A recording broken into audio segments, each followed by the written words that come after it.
तत्ते दंतयोर आत्मत्व अधिक वृत्तित्व, ये तो हो गया ना। कहते नन उक्त प्रकारण जीव कूटस्थयोर भेदे सत्यपि सर्वेत्तम किमिति न जानाति थी। कहते उक्त प्रकार से, नन उक्त प्रकार से, कहते हैं तत्तदंत स्वंत अंत आदि परस्पर कैसे हैं प्रतिद्वंदी लोक में देखे जाते हैं, है ना। और जो वहां पर है स्वत्व शब्द से किसको लिया जाता है? कूटस्थ परमात्मा को। हम चिदाभास है और स्वत्व स्वयं शब्द कूटस्थ परमात्मा है, ठीक है ना। यहाँ पर जीव और कूटस्थ परमात्मा और हम हैं चिदाभास जीवात्मा, भिन्न भिन्न है। या तो उक्त प्रकार से जीव और कूटस्थ परमात्मा दोनों का भेद होने पर भी, है ना, सर्वे इस प्रकार से क्यों ना जानते, सर्वे प्राणी क्यों नहीं जानते? तो कहते हैं अंता स्वत्वयोर भेदे रूपे ते दंतयोरिव स्वष्टेपि मोह्यमापन्ना एकत्व प्रतिपेदिरे। एकत्वम प्रतिपेद, कहते हैं अंता और स्वांता, अंता और स्वांतयोर में भेद होने पर, जैसे उदाहरण देते हैं, कहते हैं रूपता और ईदंता, जैसे जिसमें भेद रूपता और ईदंता में जैसे भेद होता है। रूपा बोलते हैं रजत को, और ईदंता है सुक्ति को, है ना। ईदंता किसका धर्म है? अधिष्ठान का धर्म है। और रूपा किसका धर्म है? कल्पित रजत का। सीपी में जो कल्पित रजत का नाम रूप्य, क्या नाम है? रूपा। फिर जैसे इस प्रकार से जो ईदम और रूपा में भिन्न परस्पर भिन्नता है, अलग अलग, उसी प्रकार से आंता स्वांता भी भेद है। तो स्पष्ट होने पर भी ये स्वांता और आंता में भी स्पष्ट रूप से भेद होने पर भी मोह से आपन्न होकर के, अज्ञान रूप मोह से आपन्न होकर के एकत्र लोग जानते हैं। एकत्र कूटस्थ और जीवात्मा को दोनों को एक करके जानते हैं, है ना। अलग अलग है, कूटस्थ असंग है, जीवात्मा संग है। मुश्किल है, हाँ। तो कहते हैं कूटस्थ परमात्मा फिर भी नहीं जानते, एकत्व प्रतिपेदित है। कैसे? एकत्व को जानते हैं, एकत्व करके जानते हैं, अलग अलग विषय विवेचन करके नहीं जानते। कहते अलग अलग विवेचन जिन्होंने कर लिया वो भी नहीं छोड़ पाते। कौन नहीं छोड़ पाते? जिन्होंने उपनिषद आदि का अच्छी प्रकार से ज्ञान कर लिया, वो भी कूटस्थ को अलग करके और जीव आत्मा को अलग करके नहीं जानते, वो भी मिला करके बोल देते हैं।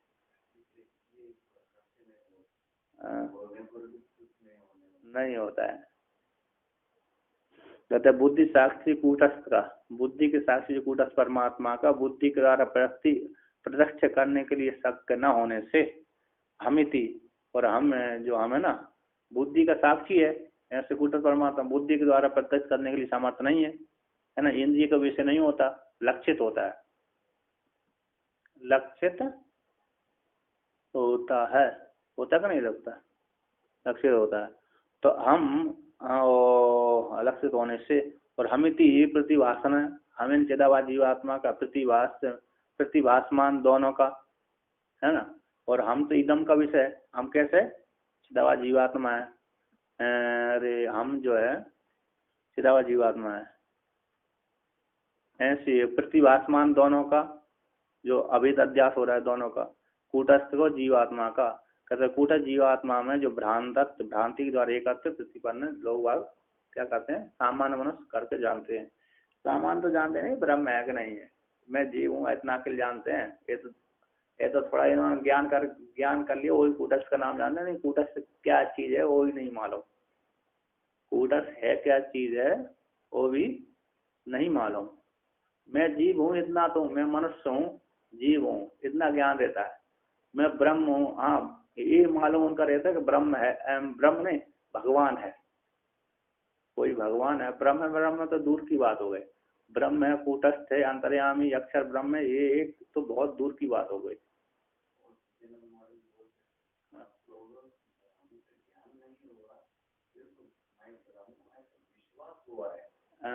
विश्वास से ज्यादा अत्यंत, मतलब अत्यंत नहीं होना।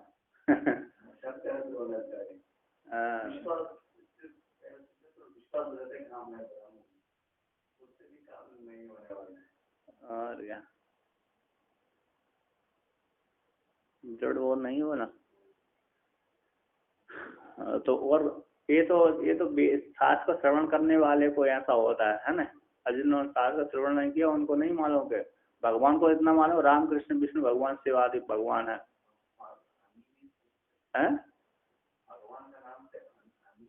हाँ, दिखता ही नहीं है। तो कहते हैं क्योंकि राम है कृष्ण है विष्णु आदि शिव की मूर्ति बना दी है। तो मूर्ति है, मंदिर में जाते हैं दुर्गा देवी आदि देवी है देवता है, इतना ज्ञान हो जाता है। किंतु भगवान कौन है? चलो भगवान भी सिद्ध हो गया, भगवान है राम कृष्ण विष्णु भगवान भगवान है। और अक्षर ब्रह्म कूटस्थ और ये तो अंतर्यामी, ये तो खतरा है। ये तो समझ में नहीं आती है कि नहीं है, ये तो सुनते हुए नाम भी नहीं आते सुनने को ना। जहाँ पर सत्संग आदि चलते रहे तो वहाँ तो चलो आ ही आता नाम, किंतु जहाँ पर सत्संग आदि नहीं हो तो वहाँ पर कभी ये नाम भी नहीं सुनने को मिलते, है क्या नहीं? नाम भी सुनने को मिल जाए ब्रह्म को कूटस्थ को सुनने को ही नहीं आता। भगवान तो आता है राम कृष्ण भगवान, राम जी भगवान है, कृष्ण भगवान राम है भगवान है। ये कहते हैं ये हो गया ना। कहते हैं ननु अस्य जी, कहते हैं यश इसका एक का भ्रांति का जीव कूटस्थ दोनों का एकत्व ब्रह्म का क्या कारण है ना। ऐसी अपेक्षा हो जाने पर कहते हैं जीव और कूटस्थ में जो ब्रह्मत्व हो रहा है ब्रह्म का क्या कारण है। तो कहते हैं तादात्म्याध्यास एवात्र पूर्वोक्ता विद्या कृता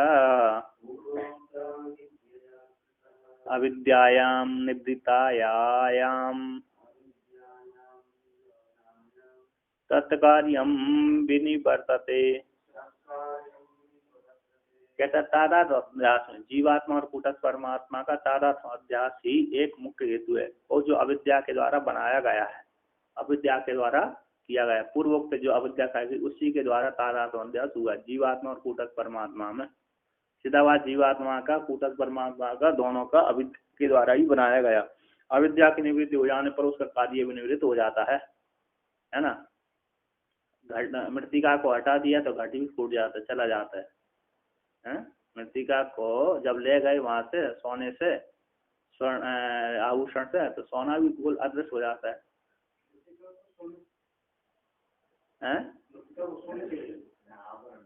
मृतिका को जब ले गए तो घट चला गया, सोने आभूषण से सोने को ले गया तो आभूषण भाग गया, क्या नहीं?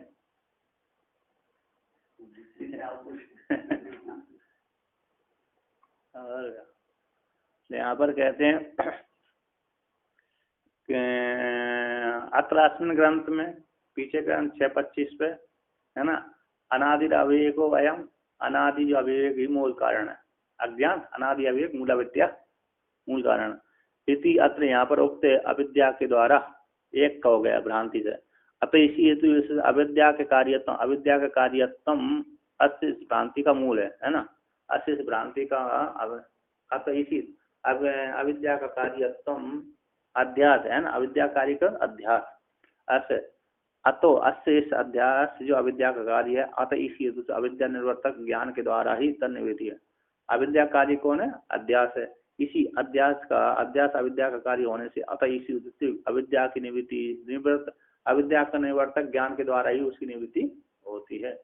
अविद्या को निवृत्त करने वाला जो ज्ञान है उस ज्ञान के द्वारा ही उसकी निवृत्ति। अविद्या के द्वारा अविद्या ज्ञान के द्वारा निवृत्त हो गई, तो ज्ञान के निवृत्त हो जाने से उसका कार्य अध्यास आदि है ना, मिथ्या भ्रांति प्रतीति, उसकी भी निवृत्ति हो जाती है।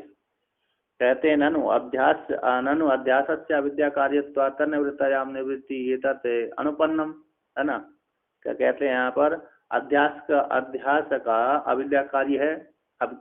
अविद्या कार्य कौन? अध्यास है। तो उसकी निवृत्ति हो जाने से, अविद्या की निवृत्ति हो जाने से अध्यास भी निवृत्त हो जाएगा, है ना। ये तो ऊपर नहीं होता, कहता है अनुपन्नम। क्यों कहते हैं? ब्रह्मात्म एकत्व विद्यायाम, ब्रह्मात्म एकत्व विद्या के उत्पन्न हो जाने पर भी अविद्या कार्य देह आदि को उपलब्धि देखी जाती है। ब्रह्मात्म एक विद्या की उपलब्धि हो जाने पर भी अविद्या का कार्य कौन है? चलो अज्ञान तो निवृत्त हो गया, ठीक है, कोई बात नहीं, मूला विद्या निवृत्त हो गई। तो इसकी जो कार्य है ना, मूल अविद्या कार्य है शरीर आदि, वो तो देख ही जाते हैं, है ना। जैसे अविद्या निवृत्त हो गए, जैसे घट मृत्तिका ले गए तो मृत्तिका ले गए तो घट भी जाना चाहिए, किंतु नहीं, बना रहता है कि नहीं, है ना। मृत्तिका को सत्य जान लिया, घट को घट थोड़ी फूट, मृत्तिका को सत्य जानने से घट थोड़ी फूटता है, घट तो बना ही रहता है, मृत्तिका को सत्य जान, मृत्तिका ही सत्य, घट मिथ्या है, इतनी मात्र जानने से घट नहीं, घट फूटता नहीं है, वो बना ही रहता है। तो यहाँ पर कहते हैं अविद्या का कार्य है, अविद्या मूल अविद्या ब्रह्म विद्या के द्वारा निवृत्त हो जाने पर ही उसका कार्य देखा जाता है ना। उत्पन्न हो जाने अविद्या कार्य ध्येय आदि को उपलब्ध देखा जाता है, इसको लेकर कहते हैं अविद्या वृत्ति तादात्म्ये विद्यैव विनश्यतः विक्षेपस्य स्वरूपं तु प्रारब्ध क्षयमिच्छते। कहते अविद्या है एक मूल कारण जिन दोनों की, है ना। अविद्या है मूल कारण जिन दोनों की, आवृत्ति यानी आवरण और तादात्म्य अभ्यास की। तादात्म्य अभ्यास और आवृत्ति, इन दोनों का मूल कारण कौन? अविद्या है। ये जो अविद्या है वे विद्या के द्वारा विनश्यते, विद्या के द्वारा, ब्रह्म विद्या के द्वारा विनाश को प्राप्त हो जाती है। कहते हैं आवरण और अध्यास आदि हो जाए, आवृत्ति यानी आवरण, तादात्म्य अध्यास और विद्या अविद्या, ये सबकी निवृत्ति कैसे? विद्या के द्वारा निवृत्त हो जाते हैं। अब उसका जो कार्य विक्षेप यानी स्थूल शरीर आदि, कर्तापन भोक्तापन तो निवृत्त हो गए, और शरीर तो बना रहेगा, है ना। जिस काल में ब्रह्म ज्ञान होगा उसी काल में शरीर नहीं छूटता व्यक्ति को। तो विक्षेप का स्वरूप तो प्रारब्ध को क्षय पर्यंत तक बना रहता है ना। विक्षेप चिदाभास जीवात्मा का शरीर, अंतःकरण भी रहता है, अंतःकरण नहीं रहेगा तो ज्ञान विचार कैसे करेगा, है ना। अंतःकरण भी, स्थूल शरीर भी रहेगा, अंतःकरण भी रहेगा, हैं, तो इंद्रिया भी रहेंगी। इंद्रिया अंतःकरण, अंतःकरणाभास, इंद्रियाभास, शरीराभास सारे भास भास रहेंगे, हैं, दिखता हुआ भी नहीं दिखता, है ना। विक्षेप का स्वरूप तो, किंतु जो विक्षेप का चिदाभास जीवात्मा का जो स्वरूप, चिदाभास जीवात्मा शरीर आदि है, तो प्रारब्ध क्षय पर्यंत तक बना रहेगा। प्रारब्ध क्षयम इच्छते, क्या कहते हैं टीकाकार? कहते हैं अविद्या एक कारण, अविद्या है एक कारण जिसकी, है ना, अविद्या है एक कारण जिसकी, इन दोनों की आवृत्ति आवरण तादात्म्य अध्यास का, इन दोनों का अविद्या के द्वारा ही विनिवृत्ति, अविद्या के द्वारा ही इनकी निवृत्ति हो जाती है। अविद्या निवृत्त इनका भी निवृत्त हो जाएगा, आवरण निवृत्त, आवरण का निवृत्त होती, स्वरूप का ज्ञान हो जाने से आवरण का निवृत्त हो जाते हैं। और अध्यास में जो चेतन जीवात्मा था और कूटस्थ परमात्मा, कूटस्थ परमात्मा में चिदाभास जीवात्मा जो अध्यास बैठा था, एक की भ्रांति, वो भी निवृत्ति हो जाती है ना। तो कर्म सहित, और कर्म सहित अविद्या जन्य तु विक्षेप का स्वरूप, कर्मों से उत्पन्न होने वाला, प्रारब्ध कर्मों से उत्पन्न होने वाला स्थूल शरीर आदि, स्थूल शरीर आदि जो है ना, स्थूल शरीर आदि तो बने ही रहते हैं। तो यहाँ पर कर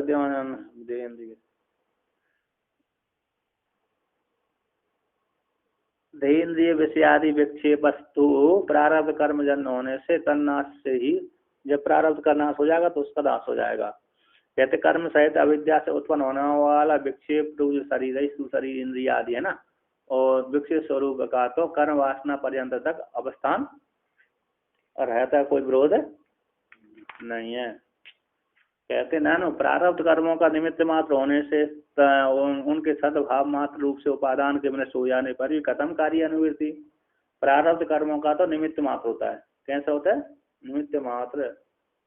प्रारब्ध कर्म निमित्त मात्र होते हैं, प्रारब्ध कर्म निमित्त मात्र होते हैं, प्रारब्ध कर्म इस निमित्त से आया, इस निमित्त से ये आया, है ना। तो कहते प्रारब्ध कर्मों का निमित्त मात्र रूप से, निमित्त मात्र होने से तत् उनका प्रारब्ध कर्मों का सद्भाव मात्र सद्भाव मात्र के द्वारा उपादान मात्र रूप से ही अवस्थित रहते हैं। और उनके कहते हैं उनके सद्भाव मात्र रूप से उपादान के नष्ट हो जाने पर भी उनका जो कार्य विक्षेप आदि है ना, उनका उपादान कारण कौन था? अविद्या थी। उपादान कारण के विनष्ट हो जाने पर भी कथम कार्य अनुवृत्ति। यहाँ पर कहते हैं प्रारब्ध कर्मों का निमित्त मात्र अवस्थित है, निमित्त मात्र होने से, अतः तो उन प्रारब्ध कर्मों के सद्भाव मात्र रूप से, सद्भाव उनकी सत्ता किससे सिद्ध हुई थी? अविद्या को लेकर के हुए। तो सद्भाव मात्र रूप से विद्यमान होने से उपादान के नष्ट होने पर भी कैसे उनकी कार्य की अनुभूति हो रही है? हाँ, निमित्त पाए, निमित्त से आप ये पाए, निमित्त घट जाने पर निमित्त का भी निवृत्ति हो जाती है ना। कारण के नाश हो जाने, कार्य नाश हो जाने चाहिए। हाँ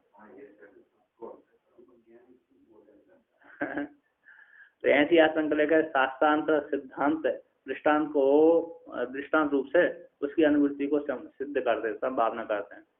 नैयायिक आदि बोलते हैं कारण के नष्ट हो जाने पर अरे थोड़ी देर तक कार्य रहता है, भगवान जाने।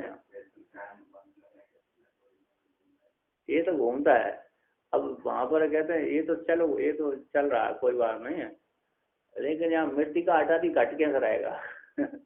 है, हमने वहां पर आकाश को हटा दिया, अब आकाश को हटा दिया, उसका कार्य थोड़ी देर के लिए रहेगा? वायु नहीं रहेगा, कहाँ रहे, कहाँ पर टिकाएगा? मृतिका को हटा दिया तो घट रहेगा? वो एक क्षण भी नहीं रहता। घट से मृतिका कैसे हटाया जाएगा? तो जब तक चूर इसको नहीं करेंगे तब तो मृतिका बनेगी। हाँ, जैसे आकाश को हटा दिया तो ये कहाँ टकेंगे? उनके कार्य नहीं टक सकते। तो ये तो कह रहे हैं क्षण मात्र रहता है। नैया कहते क्षण मात्र कार्य के नष्ट हो, उपादान के नष्ट हो जाने पर भी क्षण मात्र रूप से कार्य अवस्थित रहता है ना। तो यहाँ पर कहते हैं, तो कहते हैं चलो यहाँ से मान लीजिए है, कुछ जगह तो क्षण मात्र रह सकते हैं, कुछ जगह नहीं रह रहे। कुछ जगह तो मान लीजिए तंत्र कपड़ा फट गया, तंतु रूप में बना बचा रहता है, टुकड़े टुकड़े में फट गया तो कुछ देर के लिए बचा रहता है, और टुकड़े टुकड़े उसके फट के हैं हाँ तो दिख जाते हैं ना, और ये बाद में उड़ जाते। तो यहाँ पर कहते हैं उपादाने विनष्टेपि क्षणं कार्यं प्रतीक्षते इत्याहुः तार्किकास्तद्वद् अस्माकं किं न संभवेत्। कहते उपादान विनष्टेपि, उपादान रूप कारण के विनष्ट हो जाने पर भी क्षणम कार्यम प्रतीक्षते, एक क्षण के लिए कार्य प्रतीक्षा करके रहता है, अवस्थित रहता है। इत्यादि यहाँ से तार्किक लोगों ने कहता है, तार्किकों का सिद्धांत है ना, तार्किकों का सिद्धांत है। तो यहाँ से घट फोड़ते हैं हम, तो घट फोड़ते ही धीरे से एकाएक फूटता नहीं है, कपास में जाकर परिवर्तन हो जाता है ना। कैसे हो जाता है? थोड़ा देर के लिए बनता है, वो टुकड़े बना रहता है, फिर बाद में चूर्ण दोबारा फोड़ेंगे चूर्ण बनेगा। थोड़ी देर के लिए तो व्यवहार हो ही जाएगा टुकड़े से, है नहीं तो ये तो उदाहरण दिया तंतु का दिया इन्होंने, तो कैसा दिया? तंतु का उदाहरण दिया। घट का भी है, घट का जैसे पानी आदि भरा जाता है ना, और घट के टुकड़े से थोड़ा ले सकते हैं, पानी ले सकते हैं, नहीं तो और क्या है ना। हाँ, अब यहाँ तो ब्रह्म ज्ञान में शरीर नष्ट नहीं होता है ना, अंतःकरण का कर्तव्य भोक्तापना के लिए नष्ट हो जाते हैं। मैं ब्रह्म हूँ, साक्षी हूँ, इस प्रकार ज्ञान हो जाता है, और खाना पीना तो भोग चलता ही रहता है।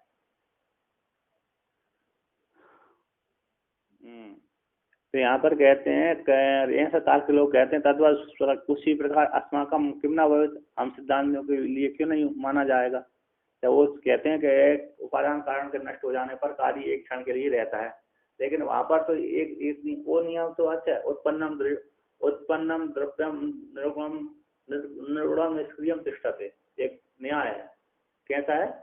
उत्पन्नम द्रव्यम निर्गुणम निष्क्रियम तिष्ठति, उत्पन्न होते जिस काल में उत्पन्न होगा उस काल में पहली क्षण निर्गुण निष्क्रिय रहता है एक क्षण के लिए, वो तो ठीक है।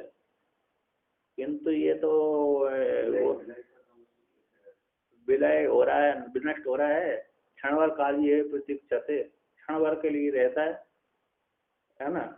जिस काल में विलय हो रहा है, जिस काल में हम घट फोड़ने वाले हैं ना, जिस काल में फोड़ने वाले उसी काल में अरे क्षणभर कार्य रहता है, बाद में जोर से आघात होना छूट जाता है ना, जोर से आघात हो जाने पर छूट जाता है। अब सोने को करेंगे तो मिट्टी तो सोना तो दिखेगा ही, आभूषण फोड़ भी दिया तो सोना तो दिखेगा ही है ना, है आभूषण को तोड़ दिया तो लोग आप कहते हैं सोने के ये हार था, सोने का हार था, स्वर्ण का हार था, बोलते हैं नहीं बोल रहे, ये टूट गया इसका, फूट गया तो टूट गया, सोने का हार था। चलो वहाँ तो ये तो दूर की बात है, लेकिन यहाँ पर अच्छा है। रस्सी में सर पे आपने देखा था, रस्सी में सर पे देखा तो भ्रांति साबित नष्ट हो गई, किंतु दोबारा सर पे दिख जाता, क्या दिख जाता है, दोबारा दिख जाता है, इसमें चलता है ठीक है। अब वहाँ पर मृगमंशिका में जल आपने निश्चय कर लिया नहीं है, फिर भी वहाँ पर मृगमंशिका दोबारा दिख जाती है, क्या हो जाती है, दिख जाती है, ये हो गया, इसमें तो ठीक है ना। हाँ, तो यहाँ पर कहते हैं नानु तार्किकों के द्वारा कार्य का क्षण मात्र अवस्थान स्वीकार किया गया है, तार्किकों द्वारा कार्य क्षण मात्र रूप से अवस्थान स्वीकार किया गया है ना, न चिरकाल तक कार्य बना रहता है ऐसा स्वीकार नहीं करते, है ना। ये सिद्धांत उनका लिख लेना, क्या नहीं आए क्षण मात्र के लिए उपादान कारण को कार्य को स्वीकार करते हैं, उपादान के नष्ट हो जाने पर भी। अब कौन है ना, यहाँ पर तो क्या दिया, नष्टपट इति प्रतीति, अर्थ क्या, नष्टपट हो गया, नष्टपट इति प्रतीति, है ना। नीचे के टीका में उनको नष्टपट दिया है, प्रारब्ध बीज का बीजांकुर के समान। अरे ऊपर नहीं दिया, उपादान में नष्ट क्षणम कार्य प्रतीक्षते, पहली कार्य का ऊपर का श्लोक है, पट उपादान सूत्रों का।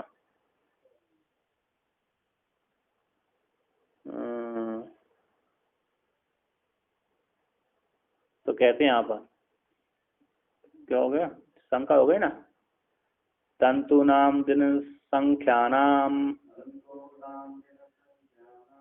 तैसे तादृक क्षण ईरिता धर्मस्य संख्यकल्पस्य योग्य क्षण ईयेष्यताम्। कहते दिन संख्या वाले तंतुओं का, है ना, दिन के द्वारा गिन ली जाती है ऐसी संख्या वाले तंतुओं का तैर उन तारकों के द्वारा उसी प्रकार से क्षण स्वीकार किया गया है। जैसे दिन संख्या वाले दिन के द्वारा, दिन की गणना से तंतु की गणना की जाए दिन संख्या वाले तंतुओं का, दिन की संख्या से, दिन की गणना से, संख्या नहीं बोल, संख्या दिन संख्या धातु है, कौन सी धातु है, गणनार्थ में, है ना।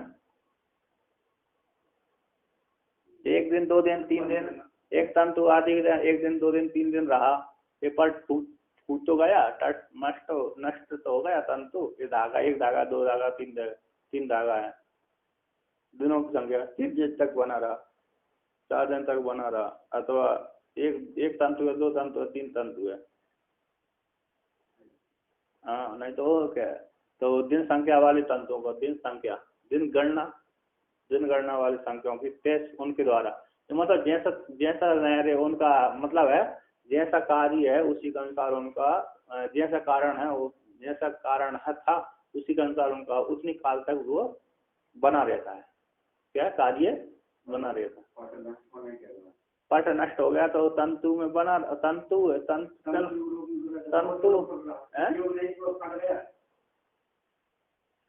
अब नष्ट तो हो ही गया, लेकिन वहाँ पर दिन संख्या नाम तंतु नाम, अब दिन संख्या के अनुसार तंतु बने रहते हैं, उतने कितने तंतु, 2-4 तंतु, 10-20 तंतु बने रहते हैं, इस प्रकार से वो मानते हैं।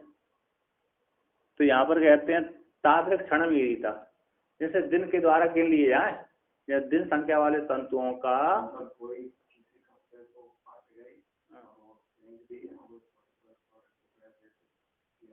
हाँ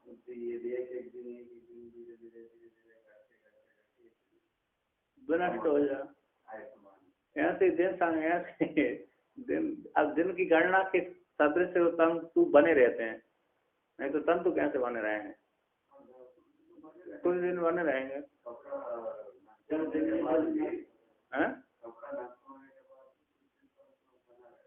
तो ऐसा मान लिए ऐसा बनते तंतु पड़ा रहता है ना, उसी पर दिन संख्या वाले तंतु को बने रहते हैं। तंतु तो उपादान कारण ही है वैसे, कैसा है पट का उपादान कारण।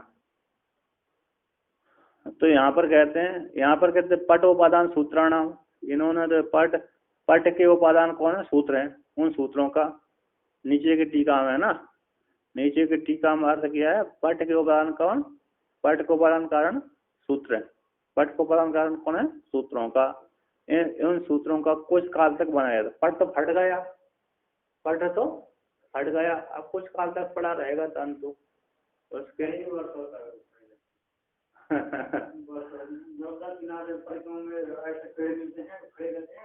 और वो पेड़ में तो जब बाढ़ आती ना, तो बाढ़ से कपड़े भी सब आते हैं, तो वो कपड़े वो पेड़ में लगते हैं, तो कई वर्ष वो पेड़ है, तो ऐसे शरीर रखना है और काम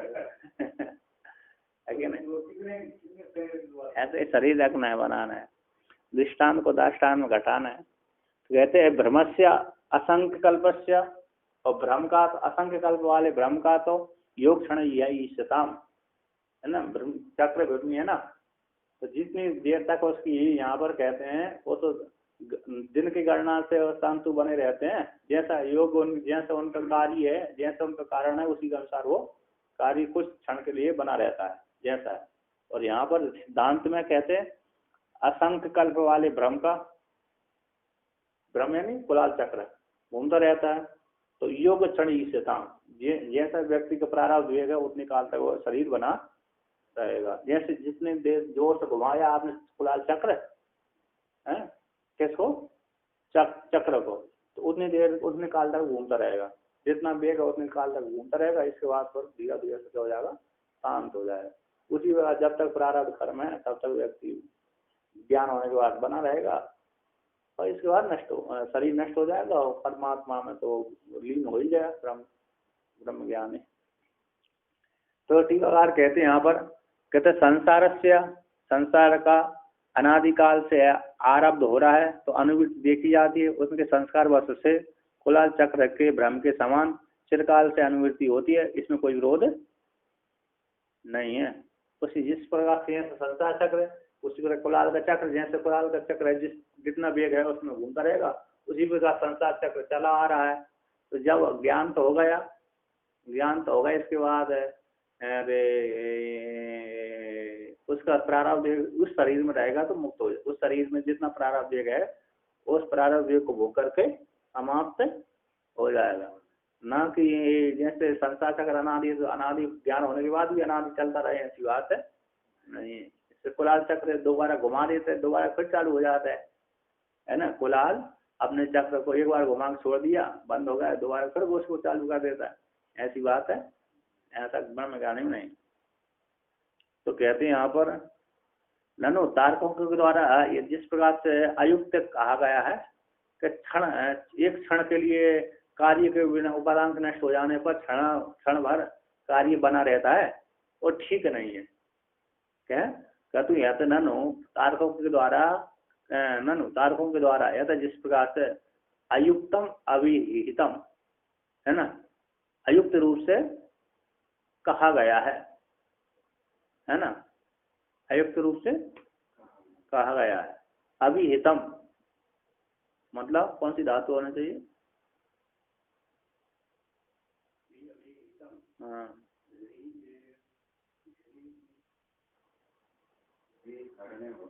अरे हितम है वहां पर, हितम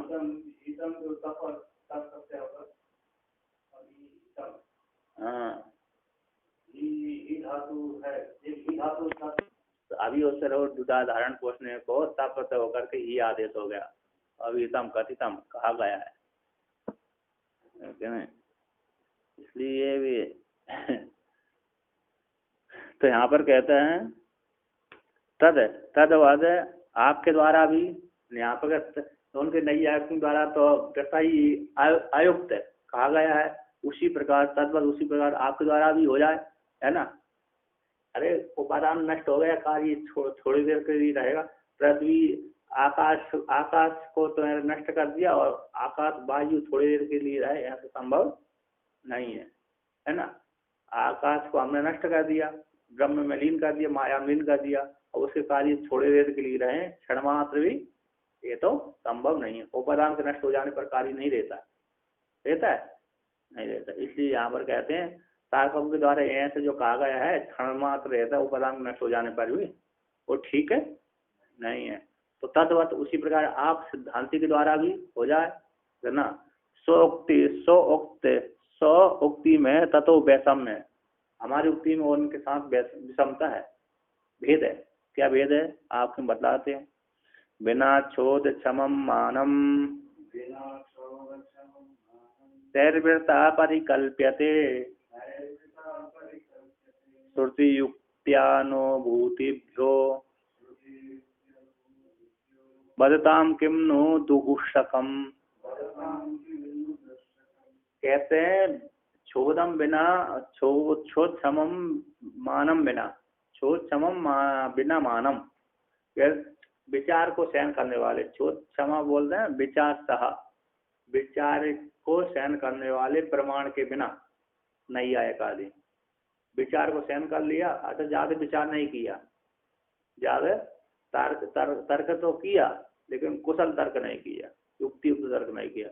ऐसे प्रमाण के बिना ही प्रमाणांतरों से वेदांत प्रमाण के बिना विचार को सहन करने वाले, वेदांत विचार को सहन करने वाले, और मानव बिना प्रमाण के बिना, यानी कौन से प्रमाण बिना, वेदांत शास्त्र प्रमाण के बिना प्रमाणांतर प्रत्यक्ष आदि प्रमाणों के द्वारा, प्रत्यक्ष आदि प्रमाणांतरों के द्वारा, उनके द्वारा व्यर्थ रूप से ही कल्पना की गई है।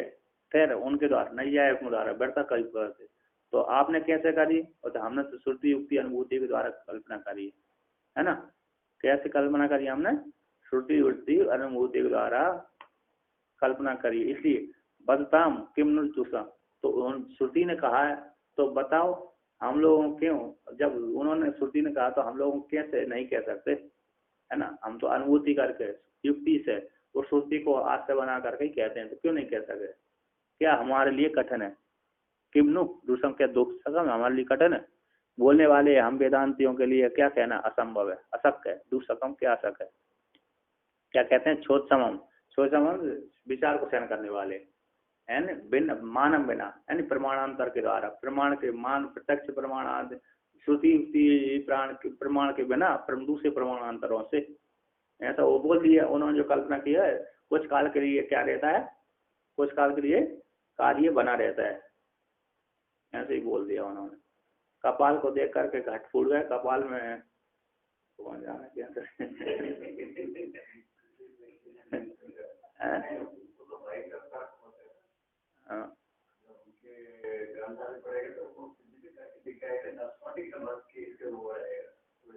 दरअसल मैंने न्याय सिद्धांत मुक्तावली तो मैंने पढ़ी है, लेकिन मैंने उसका विचार नहीं किया। दोबारा अक्सर किसी को पढ़ाना है उसको, तब वो आते पढ़ाने से पढ़ा कोई सामने व्यक्ति रहेगा तब पढ़ा जाता है। निमित्त बांधते है, नहीं तो नहीं बांधते।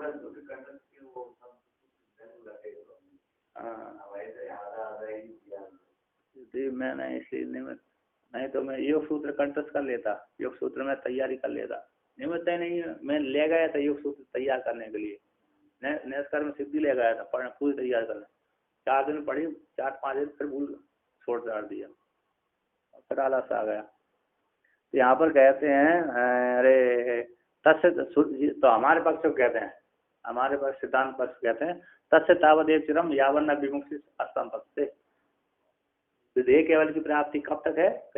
तस उस ज्ञानी का ब्रह्म ज्ञान तावत उतने काल तक दे रहे, यावत जब तक भोग से नहीं होता। अत विधेय प्रारब्ध कर्म का वेग समाप्त हो गया तो विधेय मुक्ति की प्राप्ति हो जाती है। जिस काल में ज्ञान हुआ उस काल में क्या हो जाता है? जीवन मुक्ति का आनंद लेता है। इसके बजाय उसको उसने विधेय केवल की प्राप्ति उतनी देर तक रहती, उस विद्वान को तब उतने काल तक इंतजार करना पड़ेगी जब तक प्रारब्ध वेग का समाप्त नहीं होता। इसके अंतर प्रारब्ध वेग समाप्त हो जाने से अत संपत्ति यानी विधेय केवल की प्राप्ति हो जाती है। ये श्रुति हो गई। कहते युक्ति क्या है? चक्र ब्रह्मादि दृष्टांत युक्ति हो गई। जितने काल तक उसका प्रारब्ध वेग है उतने काल तक ज्ञानी का शरीर बना रहता है ना, विक्षेप है ना, शरीर इंद्रिय आदि बने रहते हैं। और अनुभूति क्या है? विद्वानों का अनुभव है, विद्वानों का ब्रह्म ज्ञानियों का अनुभव है, वही वर्णन करते हैं। कहते हुए प्रमाणों के द्वारा किम वक्तुम असत्य, क्या बोलने हम बोल नहीं सकते, क्या बदल नहीं सकते, इस प्रकार से वर्णन किया है ना, है ना। वस्तुतः तो आरंभवादियों के द्वारा, आरंभवादी तार्किकों का उपादान ध्वंस के उत्तर क्षण मात्र कार्य अवस्थिति रहती है। ये ठीक है ना। कहते हैं तार्किकों का उपादान ध्वंस की उत्तर क्षण मात्र कार्य अवस्थिति रहती है, ये ठीक नहीं है ना। ध्वंस बना रहता है, जैसे हमने ध्वंस कर दिया, क्या कर दिया? ध्वंस कर दिया, छोड़ दिया तो ध्वंस कर दिया। ध्वंस का एक जैसे घंटा मार दिया, ध्वंस कर दिया, तो थोड़ी देर तक वो अरे आवाज आती रहती है, ये इतना मारना है ना। तो कहते वो ठीक नहीं है ना। कार्य अवस्थिति क्षणमात्र कार्य अवस्थिति है ना, और अनुचित्यम उचित नहीं है। तत्र वहां पर दृढ़तर प्रमाण का अभाव होने से, दृढ़तर प्रमाण का अभाव, दृढ़तर मतलब श्रुति है ना, श्रुति प्रमाण नहीं है, दृढ़ता तो श्रुति है, ठीक है ना। और विवर्तवादियों का तो अद्वैतवादियों का तो आत्मा का हमारा श्रुति प्रमाण है ना, हमारा तो श्रुति प्रमाण है, और आपका कोई प्रमाण ही नहीं है, दृढ़ता प्रमाण नहीं है। चलो आप युक्ति न्यायुक्त है, युक्तियुक्तवादी हैं, प्रमाणवादी हैं, कोई दृढ़ता प्रमाण देना चाहिए कि उपादान कारण के नष्ट हो जाने पर थोड़ी देर के लिए कार्य बना रहता है ना। हाँ हाँ, और क्या इस बात का वर्णन किया।